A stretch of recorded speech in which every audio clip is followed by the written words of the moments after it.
I'm Mary Flanagan, the Sherman Fairchild Distinguished Professor in the emerging field of digital humanities at Dartmouth College. My name is Anna Lotko, and I am a senior at Dartmouth College right now, and I was the curatorial intern for the PlayCube over the past summer.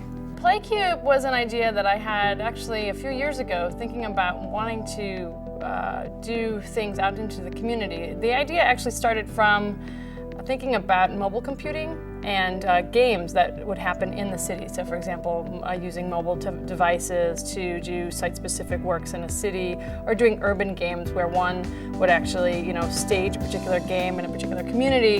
And I've done a couple of those game projects with the lab, and I always wanted to have a place for that to happen, actually. So when I came to Dartmouth, I thought, wow, what a great town to have something that was so unusual, that would move around, that we could get computing projects in. I mean, it's really difficult to see these kinds of projects, experimental, avant-garde, computational projects, things that are normally on a monitor in someone's desk. And so thinking about the community led to this idea of moving out into the world with a mobile kind of tactical unit called the PlayCube, that we could do events, experiments, all-night game jam sessions, programming sessions, performances, anything that doesn't fit into a normal space, and that also can do much more in terms of getting in touch with where the students are.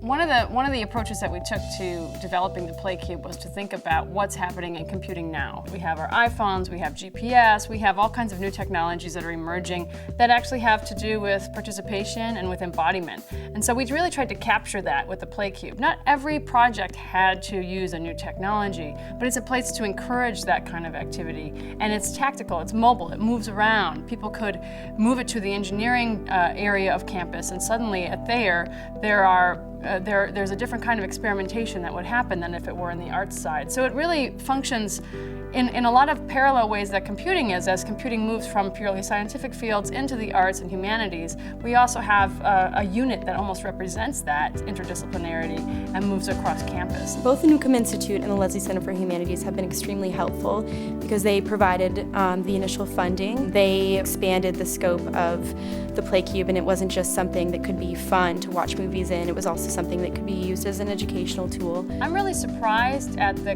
kind of openness that the Newcomb Institute's shown to me and my research projects and to other projects on campus. The idea that computation erupts and is manifested and is used and is envisioned in all of these other places on campus, that they really are trying to span those areas and bring the power of people thinking together about novel uses of technology. So for me, I'm really inspired that happens on our campus. We don't have another place for that kind of interdisciplinary encouragement and vision. PlayCube 2.0 would be a very different kind of thing. This was an initial seed funding for a vision for really supporting novel uses of technology on campus and the idea of crossing discipline. What we'd like to do next is really take this to a new place. What if this whole thing were video walls? What if we could take it down and put it up and reconfigure it? Part of the neat thing about working in new technology is, whatever you dream, you can eventually do. So that's interesting.